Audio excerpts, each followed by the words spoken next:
Hey guys, have you ever thought about racing in normal traffic? That's how I feel every day, and I want you guys to feel that too. So today, I'm going to show you guys how to swap in a manual transmission into your automatic car. Now, why would you want to do this? So why am I telling you this? So why I'm telling you this is I experience just normal, fun, manual driving every single day. And I think it's a lost art nowadays that not many people know how to do. How many people here know how to drive manual?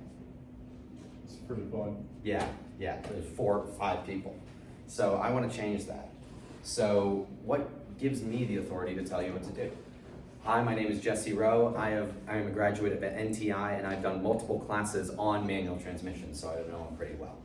So what are we going to cover today? We're going to cover why we would want to swap in a manual transmission in an automatic car, what you will need to swap in a manual transmission into an automatic car, and how you're actually going to do it at the end of the day. So the first thing that we're going to cover is why you would want to swap in a manual transmission into a car. So the first thing that I would like to cover is just how fun it is. If you've ever watched Fast and the Furious, any racing movie, you'll see them shifting gears, and it looks pretty fun. And I can confirm that it is. It's going through traffic. Shifting can get tedious, but most of the time it's fun.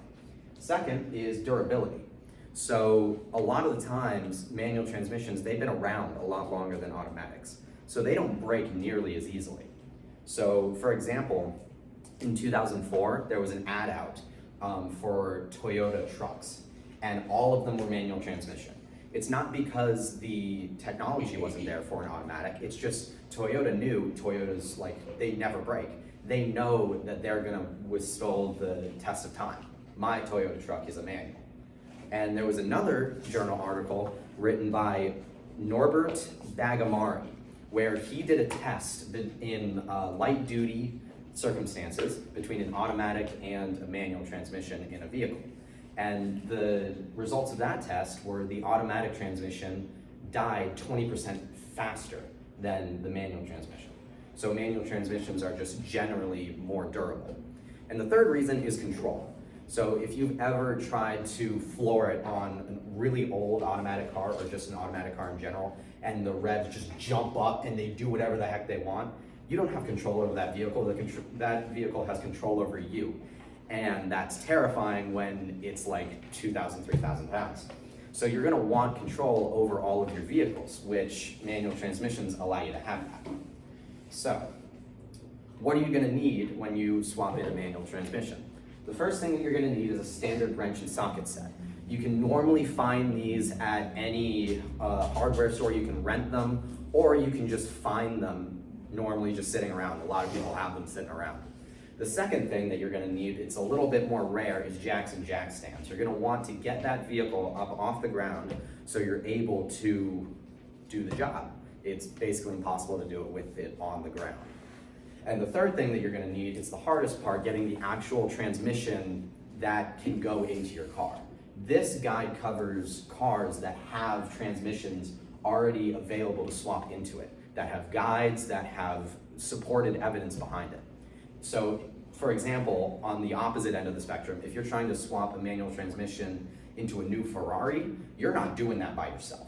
You're gonna have to take that in and have that specially done. We're not gonna cover that today. So you're gonna need the transmission and the swap kit that comes with it, because that just will make it simpler. So there are some things to consider when looking at a manual transmission to be swapped into a car. First, you're gonna wanna look at the effort that you're gonna need to exert and see if it's just worth it to you. Second, you're gonna wanna look at the performance that you're looking to get out of it, so they may need stronger internals, stuff like that. Third, you're gonna wanna look at the tuning of the clutch system inside of your car, because if you're looking to build a race car, it's gonna have different tuning in the clutch pad than it will if you were doing a daily driver. You're not gonna be zooming around with a performance clutch package in just a daily driver. That wouldn't make sense, and it would wear out faster. And the fourth thing you're gonna wanna look at is time constraints. If you're actually gonna wanna do this yourself or push it off to another shop or something to do it, because they're gonna get it faster, and they're gonna do it more concise. If you're doing it to your daily driver, you might not wanna do it yourself because it'll take a long time. Now let's look at the steps. First thing you're gonna wanna do is clean everything that you get. Most transmission components come with oil on top of them to protect them during shipping.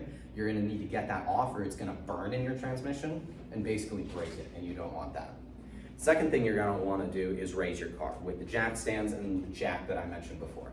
This also is a good time to bring in a transmission jack if you have one. It allows you to jack up specifically the transmission to get it out easier, and it just makes your life all that better.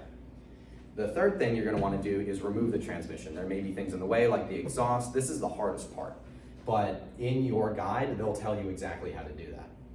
The fourth thing that you're gonna wanna do is to adapt the interior if you're swapping a manual into an automatic car. This way, it'll look great inside, and that's part of the thing of swapping in a transmission. You can do whatever the heck you want with it. All right, then the fourth thing that you're gonna wanna look at is to install the transmission itself. Inside the kit, it'll tell you exactly how to do it. This is a fairly standardized, overarching guide that I'm giving you. The last thing you're gonna wanna do is test it. This is the fun part where you learn how to drive a manual and you drive a manual just for fun. This is how it's gonna be for the rest of the time you have with it, unless it breaks, so just get used to it. So let's just go over visuals of what you're gonna be looking at. So the cleaning, this is the clutch disc system that I mentioned before. Jacking up, you're gonna wanna jack up on some jack points on your car. These will be labeled, and that's it up in the air. Then removing, so like an exhaust like this, you're gonna wanna get that out of the way. And then old transmission parts, like that old clutch disc in there, you're gonna wanna get that out of there. Then you're gonna want to adapt the interior, install the new parts, like that shift boot, and then test drive it and see how it goes. So, now you know how to swap in a manual transmission. We covered what you're gonna wanna do with it, what you need, and how to do it. Now that you have that, you can now be Joey Logano every single day. Thank you.